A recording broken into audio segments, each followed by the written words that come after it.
ഒരുത്തന് മലയുടെ കരുത്താണ്, മറ്റൊരുത്തനൊരിടി മിന്നൽ കൊടിയാണ്. വലിയവൻ ഒരു കരിമ്പുലിയായാൽ ഇളയവനിടയുന്ന കരിയാകും. രാവോരം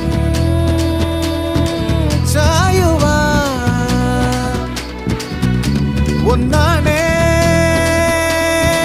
പൂങ്കുടിൽ.